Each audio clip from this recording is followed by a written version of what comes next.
Are you looking to grow revenues, increase profitability, or obtain financing? If so, you came to the right place. Running a business is all about leadership. How do you become a better leader? Learn from the successful entrepreneurs and business owners how to lead your organization more effectively. That's why we created Leadership Live at 8:05, Talking Small Business, to help you succeed with your host, Andrew Frazier, Business Growth Pro and CFO and founder of the Small Business Pro University. Every Tuesday evening at 8 p.m. Eastern, we're joined by experienced entrepreneurs and business owners who share their secrets to success via live stream. Also, every Friday morning, we release a new podcast episode. Either way, you will learn about developing your business leadership skills from our roster of highly performing guest experts. Leadership Live is one of the many valuable resources provided through the Small Business Pro University, empowering business owners to learn, profit, and grow. Find out more at sbprou.com.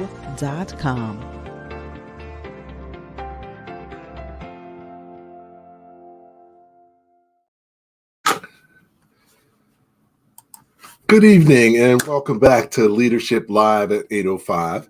I'm your host, Andrew Frazier. Excited to be back hanging out with you once again on Tuesday evening. As you know, as an entrepreneur, the journey is not easy, but very rewarding. And really what I've found working with over 1,000 entrepreneurs and business owners one-on-one over the past 15 years is just that, at the end of the day, the key to your success is being your leadership skills. Your business can only go as far as you're prepared to take it. So that's really what the show is about tonight is, every week we talk about with different successful entrepreneurs and business owners who have developed their leadership skills, and you can learn things from them.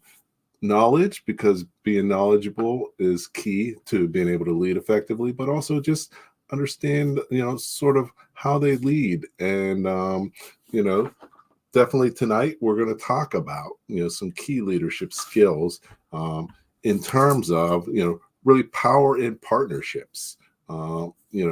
Definitely leadership's about influencing people. Building partnerships is about influence. So definitely, this is a great topic for this evening, talking about leadership. And I have a tremendous guest today. He's joining us from San Antonio, Texas. And, one thing that I like is he has, a tremendously varied experience. I think the more different experiences and the more things that you can draw from, the better. So he's got a wide perspective, having worked in many different industries, many different roles within the industries. So I guess tonight is Shane Mishler, and we're going to talk about power in partnerships and sort of how he's used partnerships to really be more successful in business. So, hey Shane, how you doing tonight? Doing pretty good, Andrew. Thank you for having me. Okay, great. Thanks for joining me. Definitely excited about having you. And plus, just at the end of the day, this is one of the highlights of my week. So I'm always looking forward to hanging out with good people and just really, being back with, the audience. So thanks for your comment there, and definitely welcome everybody to the show. So as you know, we welcome your feedback, comments, and ideas. Feel free to ask questions. That's what you got us here for. So Shane, you've done a lot of things. You've had a pretty significant journey, and of course it's not over. You got plenty of places to go, but greetings from Beverly Hills. All right. And so can you just take a minute, just walk us through your journey, talk a little bit about kind of how you got to where you are now and what were some of the key milestones in making that happen? I appreciate it, Andrew. So my journey really begins when I was a teenager. I grew up in a small but very large home. I have I have 7 brothers and sisters, 5 brothers, 2 sisters, and between the 8 of us, there's only a 12-year age gap.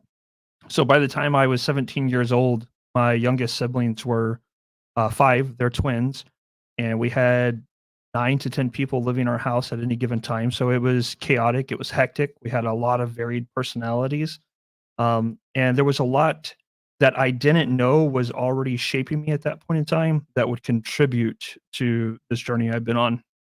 And you're very right. Having a varied background and experience working with individuals all across a very wide spectrum has given me a unique perspective. So when I got out of my home and I was out on my own, my first job, I started off in the restaurant industry. I started off as a dishwasher, and I worked for that company for just under 5 years. And during that time, I advanced several times. I went from washing dishes to working as a fry cook.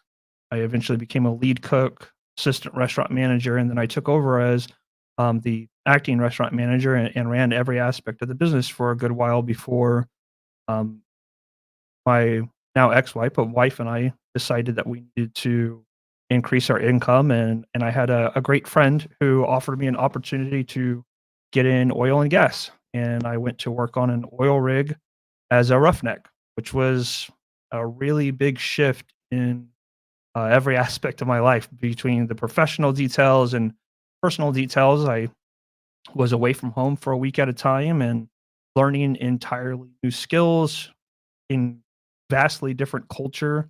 Um, and a big takeaway I had from that shift was I loved my job and my career that I was building in the restaurant industry. And as sad as I was to leave it, the opportunity for um, a lot more money was it was a necessity at that time. And I worked for this company for about 4.5 years before I was eventually laid off. And Andrew, during that 4.5 years, the big takeaway was that culture was really important because the company lacked it. Oil and gas industry was a very different culture for me, and there wasn't a single day where I was ever happy with my job or with the work that I was doing. There were days where I was happy with my performance, and there were days that I was happy with the crew that I worked with, but I never found myself enjoying the work that we did or the way that we did it. Just it wasn't great. So eventually I got laid off, and now I'm 10 years into my professional journey. My ex that helped me transition into that career, during that time our marriage fell apart and went our separate ways. And about halfway through it, my time with the oil and gas industry, I reconnected with my now current wife, who we've been married for a little over 10 years. We've been together for 15. And so when I got laid off, my wife was like, "Hey, you should take some time for yourself and figure out what it is you actually want to do." She knew how unhappy I was, and so she encouraged me to get back and find something that brought me joy again. And I knew that as much as I loved having worked in the food restaurant industry, that wasn't where I wanted to be at that point in time. So I took some time and I reconnected with myself and with my friends and family, and I got back into music and art and built those 2 hobbies up. And during the process, I was playing a lot of video games, and I was checking out the advancements in technology supporting art and music. And my wife had just started working for a new job. She had switched from restaurant and service industry to working for a tech company. And when the time came for me to get back out and find a new career path, I went and I joined her, and I started at this company called Pace Americas, located here in San Antonio, Texas. It was a, I say small tech company. It was a relatively large tech company, and I knew that I wanted to get into the technology field. I knew that I wanted to take the skills that I had from technology, and I enjoyed the way technology impacted different parts of our lives, and so I liked that industry, and I wanted to um, advance and work my way up into leadership. That was something that was very important to me, giving back to individuals around me. So I applied for this company, and they nearly turned me down. I was caught off guard when the recruiter told me that she saw a big red flag, and I said, well, what is it? And she said, well, you're coming from an industry where you were making a little over six figures, and we're offering you a job making $9 an hour, and you're a flight risk. And I looked at her, and I remember getting really emotional because I had spent a lot of time considering what it was I wanted to do with my life, and my wife had been supporting me, and I didn't want to miss this opportunity. And even though it didn't seem like much to her, it was a really big deal to me. So I explained to her that I had some hefty goals in front of me, and that I knew I wanted to get in, learn the job, and work my way up. And the way I saw it was, if I had this opportunity, even if it wasn't $9 an hour, it didn't have to be that way for long. If I came in um, and did what I needed to do and could showcase my skill set. So I did get hired, and over the course of the next year, I was promoted twice. And over a journey of 5 years with that company, when I left, I was a senior operations manager.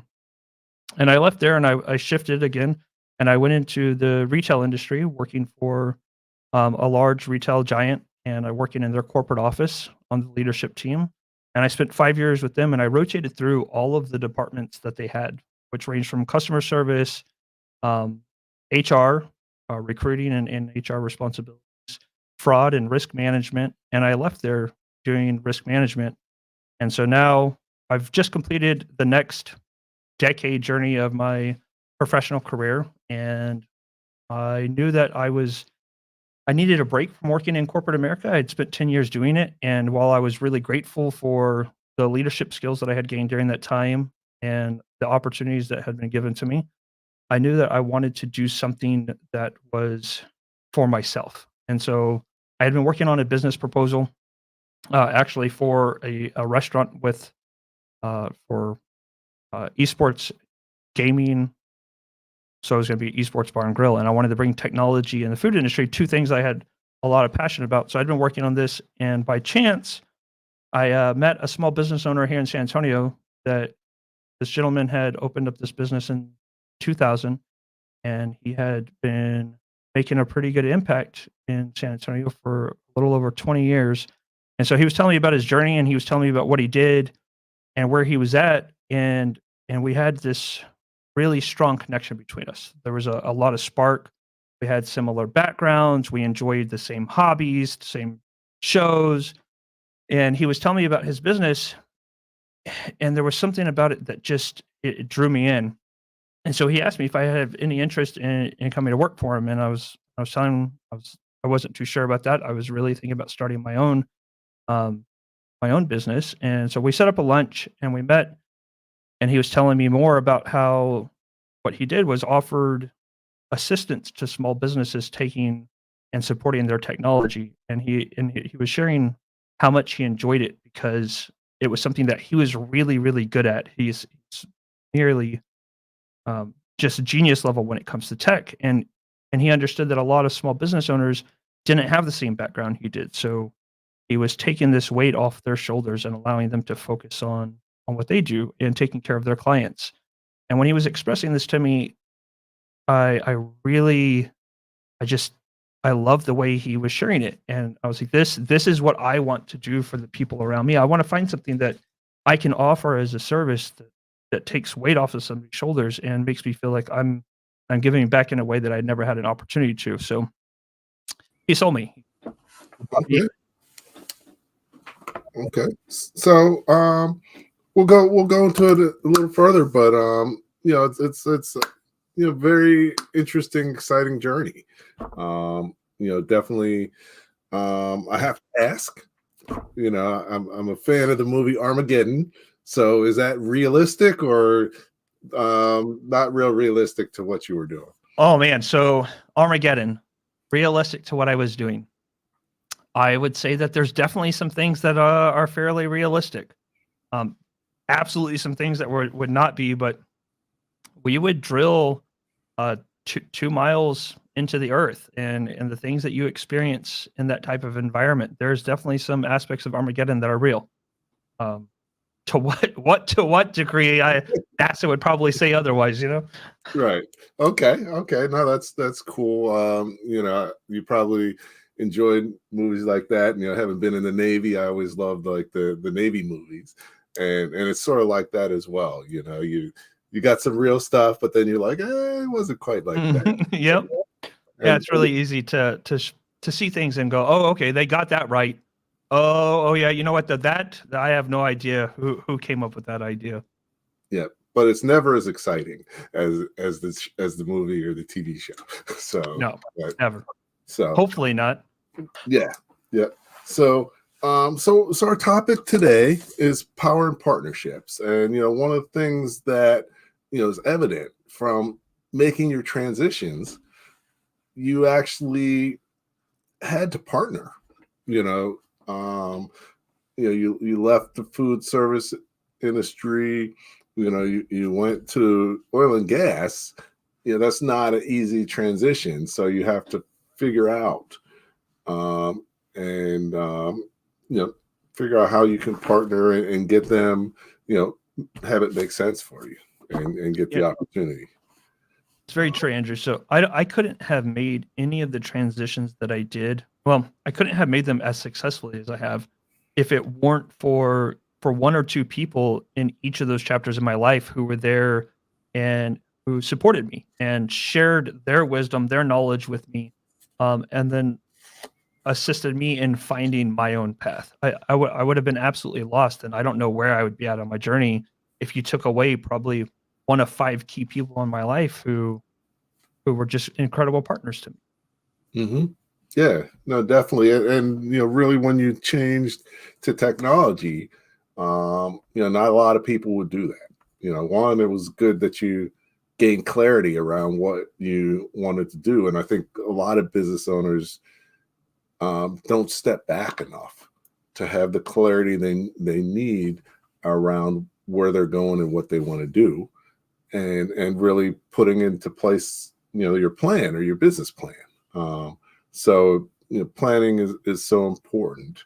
But you didn't just plan; you had to convince them that that you were the right fit. It's true, Andrew. And to your point, I think that a lot of small business owners find it challenging to take that step back and evaluate what it is they're doing and reanalyze their plan to determine what the next steps are. And it can be so difficult because it's so easy to get caught up in our workday. But whether you're a small business owner and it's just you and maybe your spouse who's running things, or if you have 3 to 4 employees, when you're a small business owner, the number of hats that you have to wear, like there's no other job in the world that offers you the opportunity or the stress and the workload that's in front of you as a small business owner. So it can be so difficult to take those few moments, few hours, few days to go, hey, what is it that I'm doing? What am I currently doing that's contributing to what I want to be doing? Mm-hmm. It's a lot easier when you have somebody in your corner. Definitely. So, definitely having relationships. I have people that my own board of directors, people I talk to regularly about my business and about their businesses. So, make it a win-win. So, absolutely. Yeah. So now, you said you sort of, met gentlemen where you are now, and you sort of told them that you were looking to do your own business, which a lot of times you don't get things unless you ask for them, and you sort of took the initiative to ask. So how did that conversation go?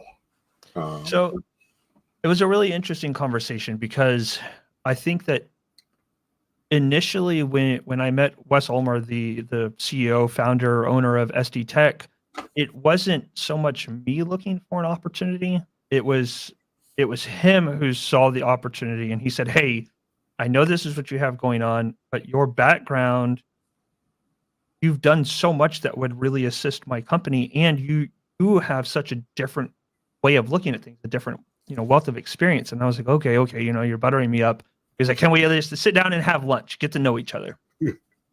And I remember a first 30, 40 minutes of lunch, we're sitting down having sandwiches, and he's just telling me about his journey, the same way I'm telling you about mine. I remember he was telling me about what he did in high school and how he was a little tech genius, and this is in the 90s when finding anybody to support you with technology was good luck. And how he gave back to his teachers, and then he was telling me about his little brief stint, 3 or 4 years in corporate America, and he was like, "I can't do this. I want to business." And I'm listening to him, and he's drawing me in, and after the first 30, 40 minutes, I realized, okay, this guy's doing a really good job of selling me on himself and his business. And then I took the next 20 to 30 minutes and I wanted to tell him about my journey. And I remember him saying, "Hey, will you consider maybe we can work together for a brief amount of time? And if it doesn't work out, maybe I can help you with your company if that's the route that you go." And so I was like, so that give and take, I really appreciate that from somebody. So I stepped out of our lunch. We had an hour and 30 minutes in, and I went and called my wife and I said, "Hey, babe, like, this is where I'm at. This is what I'm thinking." And I told her everything. I sat outside in this parking lot for like 10 minutes talking to her on the phone and just recapping the whole conversation. She was like, "Honestly, it sounds like you would have an opportunity to learn a lot more about the field that you already enjoy, and you could offer this gentleman something that he wouldn't get if not from you. And it's going to check a lot of the boxes for running your own business." And I was like, I hadn't really considered that. And so then I have my wife selling me on it, and she loved the idea. And I was like, but he's got a small team of 5 people. He's not going to be able to afford what I'm coming in and asking. Like, that's just not going to happen. And so again, it had been 10 years since she had my back, and she was like, we can make things happen. She said, "This sounds like an opportunity to learn more about you and to give back." And so I go back inside, and now I've got Wes telling me, "Hey man, I think we do great together." And my wife saying, "Hey, I think we can make things work." And so we sit down and we're like, "Well, this is great. Like, we're going to do work together." And I said, "Okay, what do you want me to do?" And he was like, "I have no idea. I have no idea what I'm going to have you do." And he was like, "What do you think you could do?" And I said, "I don't know anything about your business yet." So I remember us making plans, but without any plan, right? So I was going to come in, and I spent time just watching him work, getting to know his business, getting to know his clients. And I started off just helping him with basic tasks to make his job easier while I soaked in his 20 years of building up this company. And there was just magic in the air. There's been magic in the air the entire time. I remember the first time he invited me to go with him on a sales call. And so I go out with him, and he's incredibly adept when it comes to technology. And for being somebody who's so good with tech, he's also great with people. But you don't see that very often, Andrew. Most people who are really good at tech, typically they're lacking in the people skills. But the two of us, we go in and we meet with this client, and he's telling him all about the technology. And I was sharing with my experience of how his technology is benefiting the client and the community, and just talking about, why I wanted to be there. And next thing we know, the conversation's over, and the client's like, "Yeah, we absolutely want to work with you." And so we walked away, and I was like, what just happened? How did that happen so smoothly? And we provide balance for each other in a way that you can't ask for much more. Yeah, really can't. Okay, no, I mean, definitely. And you made a good point that he was as interested or more interested in you coming on board as you were coming on board as well. So and that's something to think. Everything's negotiable.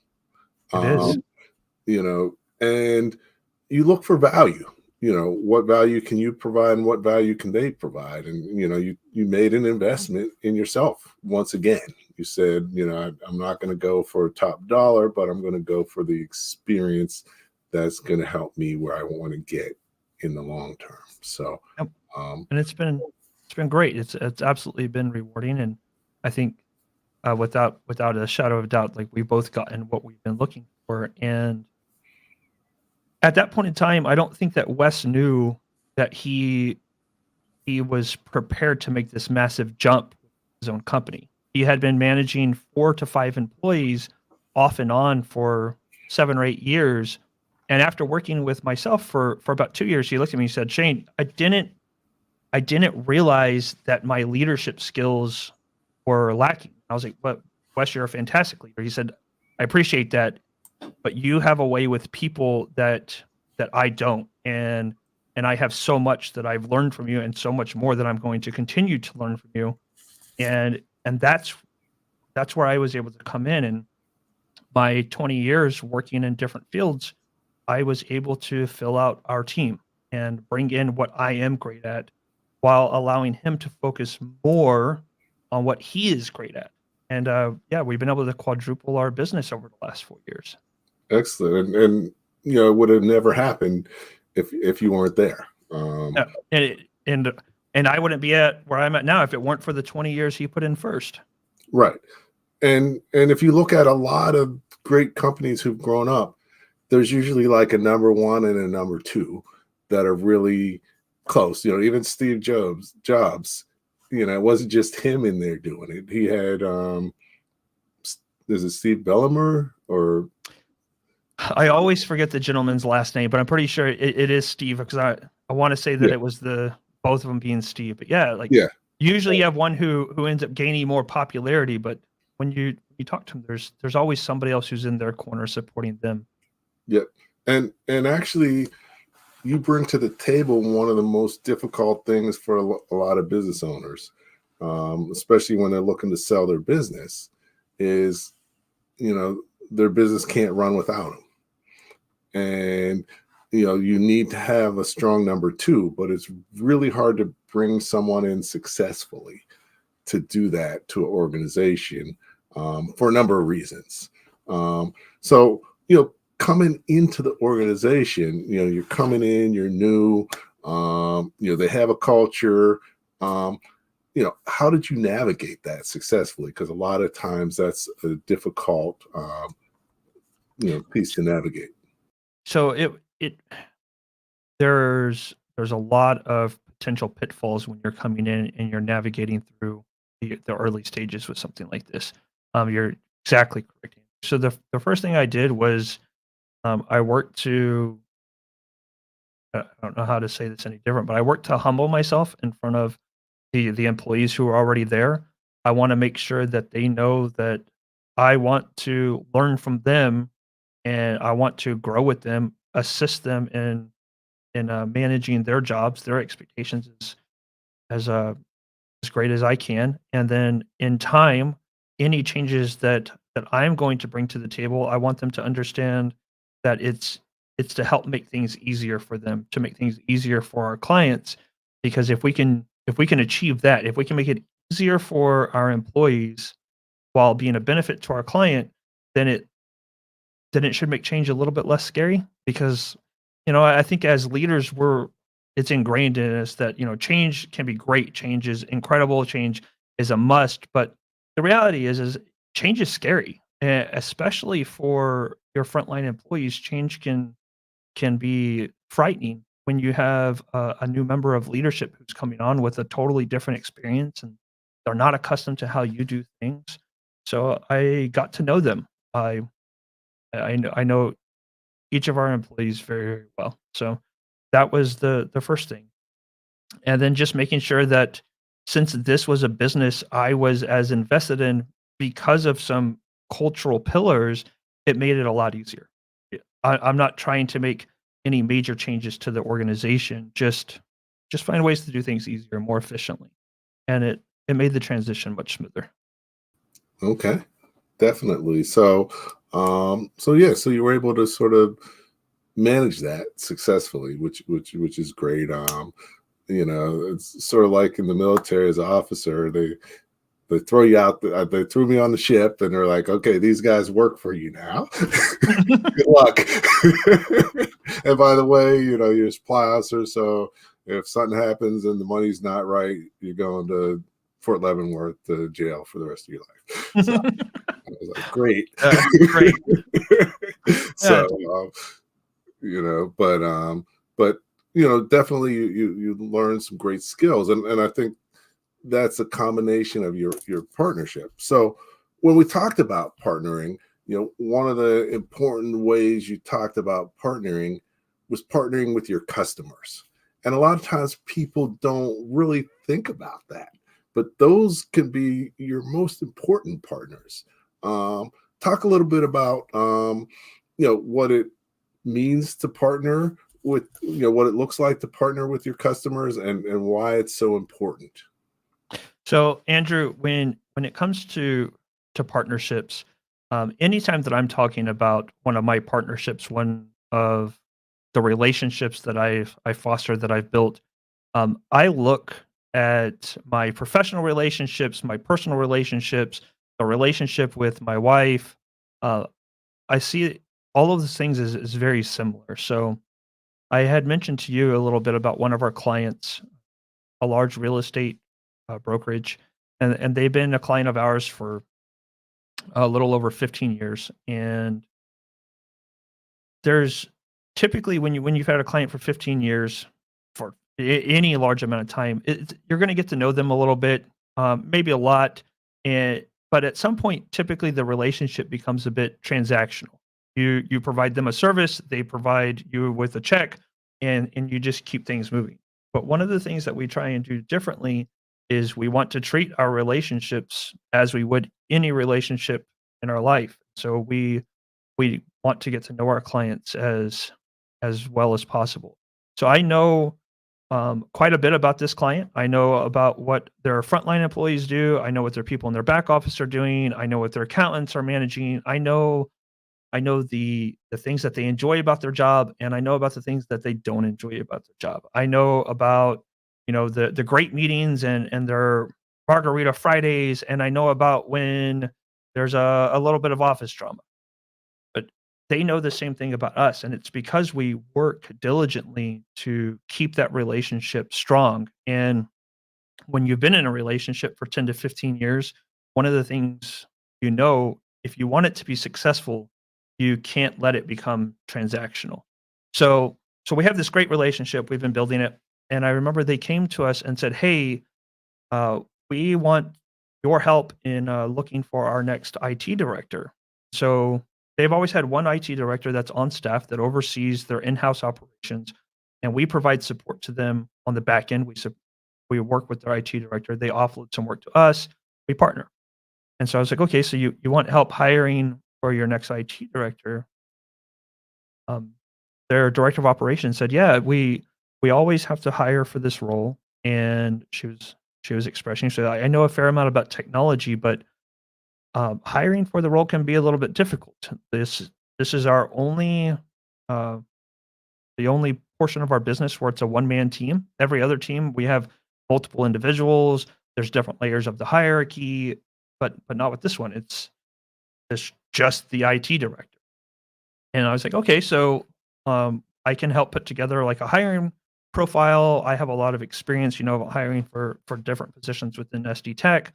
She was like, "Yeah, that's what I was thinking." And so we got together over lunch, and she was telling me about all of the complaints that they had with hiring for this position. And one of the biggest ones is that in their company, they look at hiring from within as a big win for working there.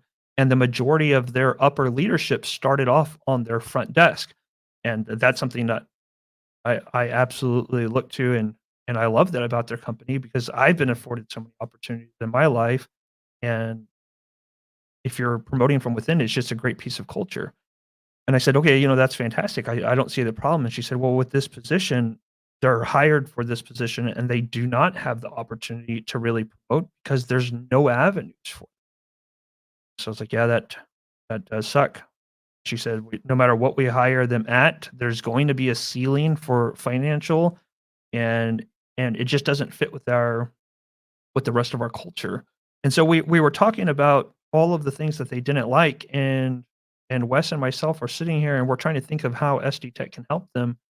And eventually she looks at me and she was like, "Would you all consider hiring somebody for us for this position?" And I was like, "Yeah, absolutely. We can go through the hiring process." And she said, "No, I was wondering, like, can we take one of your technicians and, like, will y'all give them to us?" And that wouldn't have happened if it weren't for us being able to sit down and have this really open conversation where we're talking about the things that the good things about our business, and then the areas that we're running into that are causing us frustration. And eventually we were able to work out something where we offer them an FTE, a full-time employee, and we manage them, but it never started off that way. The conversations weren't intended for SD Tech to provide this service to them, but because of that open nature of the conversations, it allowed for it to organically grow into that. And we've been doing that for them now for the last 2 years, and it's been incredibly beneficial for their company, and it's been really beneficial for ours because now we're able to offer another, avenue of advancement for our technicians. So that's to me, it's a big win-win, and really highlights the value in fostering these partnerships with your client, or as a client, fostering these partnerships with the different vendors that you may be working with. As a small business, I know we all have a bunch of different vendors. Okay. Yeah, no, definitely that's key. And really, I guess it was about trust and the relationship. It They is. would have never come to you if they didn't have the trust. But also you have skills in that area. You have expertise and experience hiring, not just with technology. Um, and a lot of times, if you don't get to know the people within your organization, even there's a lot of hidden skills and expertise that you could be calling on. There really are. Yeah, one of my clients I was working with, um, they had someone in, a production role, but they bought a new facility and were moving the company to a new location, and he had moved a company before. Like nobody else in the whole company knew anything about moving a company, but he really came and delivered on something that he wasn't in job description, didn't get hired to do, but has expertise. But that would have never come out if there wasn't a relationship and trust. Yep. Yeah, that the relationship, the trust, the ability to openly and freely communicate is so important. And I mean, I think that, Andrew, I could probably list off a handful of experiences where I've seen similar stories where if you didn't give that individual an opportunity to express their wants, needs, desires, their backgrounds, then you would miss out on that. And I think it's great when companies afford their employees an opportunity to get out there and do more. Yeah, and definitely, with your clients, one of the things I always say is, in small business, you have some advantages, you have some disadvantages, but you have the ability to outperform larger companies because of three things that if you do these three things, you're going to be successful. And you did all three of those in that situation. So number one, you got to be proactive. You can't wait for things to happen. You got to be creative, provide solutions. It doesn't have to be the same solution as normal. What's the best solution? And then you got to be flexible, willing to do things differently, and be able to make changes as necessary. So, I find that those are three key things for all business owners to think about, because that's really how you can differentiate yourself. Those are great things to live by with your small businesses. Um, is all three of those. We really are in a unique position to be able to just do things differently and disrupt what the big guys are doing. Yep. So, that's excellent. So now, we're talking about partnering with customers. Um, you talked about building relationships with them. What are some of the like? Is this something you plan? Plan to do this, or did it sort of just evolve? And So the planning to partner with our client in that aspect, that just happened. It was a very organic. I don't think that our client knew that that's what they wanted when they came to us, but it was through the course of conversation that we were able to reach that. However, we do plan for the opportunities to further those relationships. So, um, our company, SD Tech, we sit down every Wednesday night after work. We have a fantastic Mexican restaurant that's right down the road from us, El Mirasols, and we get together with a handful of our employees. They rotate out. It's a open invitation. Anybody comes, and we go and we sit down and we have tacos and margaritas every Wednesday night. I I don't remember the last time we didn't do this. And occasionally, typically once or twice a month, we will extend an invite out to a handful of our clients, right? Whether it be key decision makers, the owners, but we also make sure that we don't just include them. We'll reach out and include some of their whether it be their frontline employees or some of the people from their back office, and we get to know them better. And so we make sure that we create opportunities for us to build and foster our relationship. Um, when we sit down at dinner, we talk about business here and there, but that's not our focus. Our focus is to enjoy a middle of the week break from everything that's been going on and get to know each other a little bit more. So the majority of the conversations typically end up focusing around music, or movies, and then like whatever nice events we have going on in our city. And then so we go from there. And of course, it will on its own, it's going to come back around to the business and to what we can be doing differently or better or just whatever they have going on. But that's something that we set time aside for. We want to make sure that we're giving back to our clients, we're maintaining those partnerships, and that we're growing them. And then once a month, we get out, we go to a networking event that SD Tech is on the board for, and we look to foster the current relationships that we have with individuals that go, and we look to build new ones. And when we are meeting people, even at these networking events, there's usually, if I'm sure you've gone to thousands of networking events, Andrew, but there's usually this quick little exchange of business cards, and somebody's like, they introduce themselves and they ask you your name and what you do, what service you provide. And it's boring, it's lame. I know it has to be done when you're out there doing these professional networking, but it's boring. So we get out and we disrupt. It's the same thing. We want to get out and meet new people, but when we're meeting new people, we're not interested first in what it is that you do, but we want to know who you are. And then if we can find somebody that we connect with and that we like, and then there's that little spark, then you typically find it easier to find ways of doing business with these individuals as opposed to swapping business cards and then going back and throwing them in your little Rolodex and forgetting that they exist. So Okay. No, so I mean, definitely, so you have a process we do. and strategy around building and strengthening these relationships, which is great. You know, at as a business owner, one of your goals needs to be to really, set up processes and systems and strategies, and that's really what working on your business really is.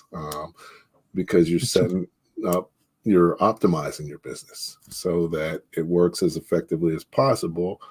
But also, if you do that, then that's a precursor to being able to, have a sustainable business that can run without you. And True. It's like the ultimate goal. So That is the ultimate goal. At least, and if it's not yet, it should be. It should. Right. It should be. And even if once you're with the business for a long time, you still, you're so used to it that you involve, but it's just that you don't have to be. Exactly. It is key because, if you want to ever sell, that makes your business more valuable. Andrew, so it's interesting that you point that out because typically with these types of networking events for a small business, you're going to send out somebody who's in sales or somebody whose role is a little bit more impacted. But I get my technicians to come out with me. These are help desk technicians. These are guys that are usually behind their computer interacting with the clients. And I want them out there in building new relationships. And I have the majority of them ask me, Shane, how is this beneficial for my current role? And I'm like, when you're able to answer me how it's beneficial for your current role is around the time that you can stop you doing it. But you're going to want to do it at that point. And so they're like, what? I'm like, just come 3 times, 3 months, and we'll figure it out. And so, but it helps them continuously polish their skills, their interpersonal skills, because it can be really difficult depending on what you're doing. So we get out there and we try and further our team skills for the purpose that Andrew just said, right? Because we want to be able to reach that point to where we're not as reliant upon ourselves to run the business. And if you have a more polished team, then things start clicking a lot easier. They just really do. Mm-hmm. Yeah. And plus they understand, everybody has an appreciation for what everybody does, and they understand the customer and what the customer wants. And so they can, make better decisions working with customers by, understanding what they want and need, and understanding sort of their perspective and how they look at things. So no, I think that's a great training program. So definitely, I mean, you're doing good things. So now, partnership is about communication. It's about building relationships. It's about building trust. There's also a key component of, other types of skills that you can pull into it. So, what are some of the key skills that, you've developed as you've been working on these partnerships? Because, definitely as a leader, you got to grow and develop your skills. But, what would you say, if you're going to partner with people, what are some of the skills that you should work on? So one of the skills I would say that comes along with putting in effort into building relationships like this is one piece that should be very obvious.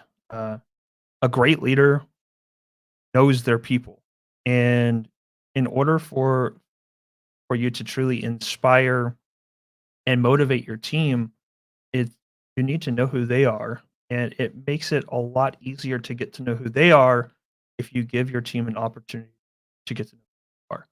And so going out and when I'm working on building these partnerships with our clients, or with potential new clients, or just professional acquaintances of the company, that's something that I'm always focused on is what am I doing in the moment that is either being taken in well, or is something that maybe I'm doing something that's going to cause somebody to be a little bit more standoffish.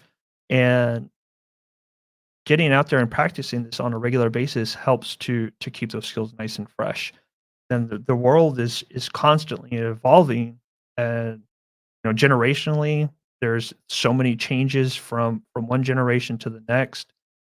Within technology, the realm of technology, it's evolved incredibly fast, and it's really easy to get left behind. And I think the same is true for the way we communicate and the way we lead. Looking at things just from like a generational aspect, from generation to generation, there's a lot of variance in what people view to be a good leader.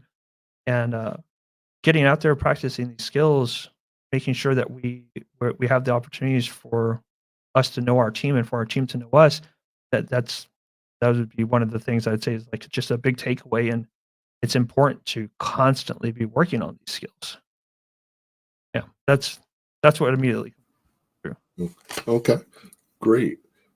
So, so you mentioned know your people, and part of that is having them get to know you, and that's a key leadership principle.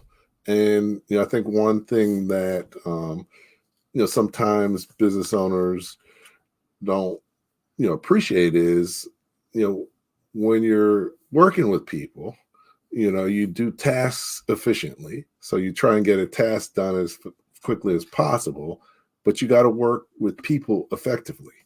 And that means, you may have to go a different route that doesn't seem like it's the fastest way, but it is. And you got to treat people differently. So you can't know how to do that as well if you don't know them and understand what's important to them. So definitely that's critical for your team, and that's critical for people external as well. Andrew, that's something that I think a lot of people bring up. If you're in leadership, the majority of people understand how it's important to get to know your team. And it just seems cliche when you're amongst leaders and it gets thrown around. But one of the things that I can say about you, we've been on this call together for about 70 minutes now, but we had an opportunity beforehand where you set up an introduction before we jump onto this podcast together, before we're having this nice interaction with each other. And in that podcast, you gave me, or in that pre-interview, you gave me an opportunity to get to know you a little bit, and you gave me an opportunity for yourself to get to know me a little bit. And I like the fact that I can see that you're not just out here saying these things, but that you clearly live by them in every aspect of your day-to-day. And that's something I just really appreciate. Okay, no, I appreciate you noticing, and but definitely, I work with a lot of business owners, and as a coach and consultant, I talk to them about needing to do stuff. So, they're it's good not that you do it too. Yeah, it's your actions speak a lot louder than your words. Just like I talk to people about writing a business plan. I'm like, you got to write a business plan. And the first thing I did before the end of this year was I rewrote my business plan. So yeah, you have to be, true to yourself and genuine. So I try to do that. I think that's really good, Andrew. As somebody that's consistently working with, with varying levels of employees, I've always tried to teach people that you have to keep your resume up to date. They're like, what if I have no intentions of leaving my job? It's like, no, you're not keeping your resume up to date for future or potential employers. You're doing that for yourself. And I don't think it's ever crossed my mind to sit back down with Wes and say, hey, we should revisit our business plan. I don't know when the last time he visited his business plan. And it's probably been 20 years. That would be a fantastic activity for the two of us to do. Like that's really good. There's so much to gain from sitting down and saying, okay, what is my current plan? For me, the biggest piece of the business plan is, what problem am I attempting to fix? What am I hoping to assist somebody in overcoming or bringing something different? And yeah, that's great. Mm-hmm. It is. So no, glad that's helpful. So, so I think, we've covered a lot of stuff, a lot of really good stuff. I think definitely appreciate everybody's feedback and comments along the way.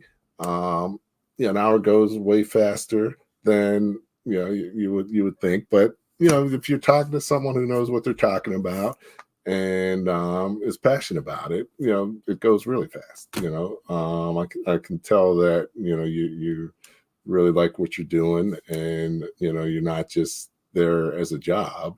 You take ownership in what you're doing, and that's key. And you've grown a good amount, but I could see once you start growing, you could double, and you could grow a lot more. And now that you have the team in place, and you can manage the growth successfully. So that's really cool. So what I usually like to do is, before we close out, have guests sort of just put into like 3 key things that people should take away from our conversation, because we've talked about a lot of stuff.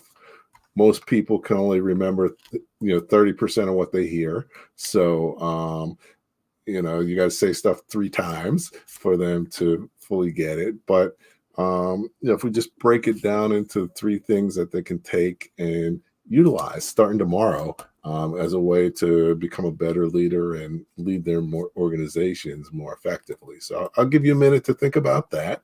And I'm just going to run a quick video. Many of you may know I released my most recent book last month, the Masterpreneur Playbook, second edition. And definitely, if you don't have it, you may want to check it out. And this is just a little bit about what the book is all about. Most businesses are not growing, could be more profitable, and have cash flow issues due to lack of capital. What if you knew the secret to generating revenue, maximizing profitability, and acquiring capital when you need it? I'm Andrew Frazier, and I have developed a proven 5-step framework to take you from startup to scaling faster and easier. I laid it all out in the Masterpreneur Playbook. It's available now in both English and Spanish on Amazon, Audible, and my website, sbprouU.com. Get your copy today to start selling more and making more sooner.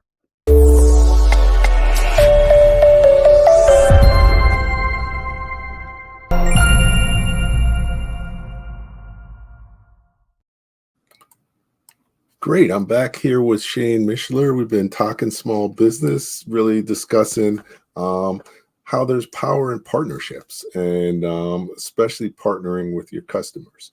So, Shane, what are some key things that people should take away from what we discussed today? So, Andrew, first of all, I appreciate you giving us a moment to hear a little bit more about your book and giving me a second to gather my thoughts a little bit. So 3 key things, if you can get out and start doing tomorrow, I would say get out and meet some new people and grow your professional network. That we can't fall victim to just being trapped in our day to day and being in the weeds of things, no matter where you sit in your company. You got to keep looking for new opportunities. And second is leverage those opportunities, leverage your relationships. When you're looking to your network, don't hesitate to reach out and ask somebody for assistance when it's needed, and in turn, make sure that you're opening yourself up to allow for your network to utilize you as a resource. And then lastly, this I really do think it plays right back into the power of partnerships. But support your local community, whether that's through nonprofits, getting out and being active, or if it's in the services that you provide. But make sure that you're integrated with your local community. And I mean, where you live, where you're at, where your business is a part of that, but also in your professional community. Make sure that you're providing support back to the individuals that make that up, because I think that's where there's a lot to be gained, both financially, but also just from a place of enjoyment, and it can bring a lot to your life. Okay, great. So those are 3 key things. So networking, you got to get out. As a business owner, relationships are key. So definitely networking is key. Networking with new people, but also just networking with people and strengthening your relationships. Number 2, leveraging these relationships. What good is having relationships if you don't get value from them and you don't provide value to them? So, you don't get things if you don't ask for them. So, one last year, I remember, one gentleman in my network, he reached out and he said, I'm looking for some new business. Can I help you with anything? I was like, I don't know. But then 2 weeks later, it was in my brain. I was like, oh, you could help me with this. So, but if he hadn't asked, it wouldn't have happened. So you got to ask. And then being involved in the community. That's something that, small business owners and entrepreneurs can do more effectively than larger businesses as well. It's, it's not necessarily just about giving money, but being there, building the relationship. So those are great things to really prepare yourself for partnerships, because like you said, you got to build a relationship before you can partner with someone. And all these three things really are about building the relationship, and are long-term benefits, not just short-term benefits. So excellent. So this has been great, Shane. I appreciate you coming, hanging out with me tonight, sharing your expertise on kind of what you're doing. Everybody, Shane's LinkedIn is in the chat, as well as his website. If you happen to be in Texas near Austin and you need some tech support, they do a great job. And but also, feel free to reach out to Shane as well. So, sir, I appreciate that, Andrew. I'd love to hear from anybody that has questions about the field, about what technology can better support your business, and we're actually fully nationwide. So wherever you're at, feel free to reach out. Oh, excellent. Okay, cool. So thanks again. Hang out for a minute. I'm just going to close things out, and we'll go from there. All right. So I just want to thank everybody for coming, hanging out today with us again. Thanks for your comments. Glad that you found it valuable, because we do this for you. So definitely thanks for your comments and everything. So each week we have a great topic, a great guest. So I'm just going to give you a preview for next week.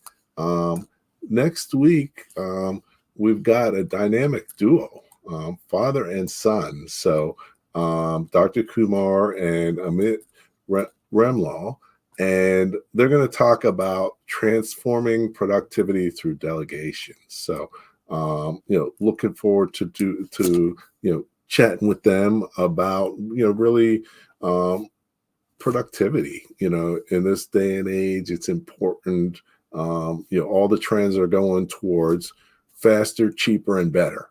So if you're not continually being more productive, being able to bring your costs down and provide more value for your clients, then you're going to be in trouble. So, they should have some valuable insights in how you may want to do that through delegation. So looking forward to that next week.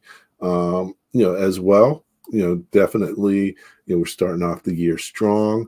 My goal is to make this year my best year ever and help you to do the same. So, one of the key things that you want to do is just at the end of the day, the more that the faster and more successfully your business is going to grow. Thank you for listening to Leadership Live at 8:05, Talking Small Business. Subscribe to our YouTube channel and to the podcast on your favorite podcast platform. Leadership Live is one of the many valuable resources provided through the Small Business Pro University, empowering business owners to learn, profit, and grow. Find out more at sbpro.u.com.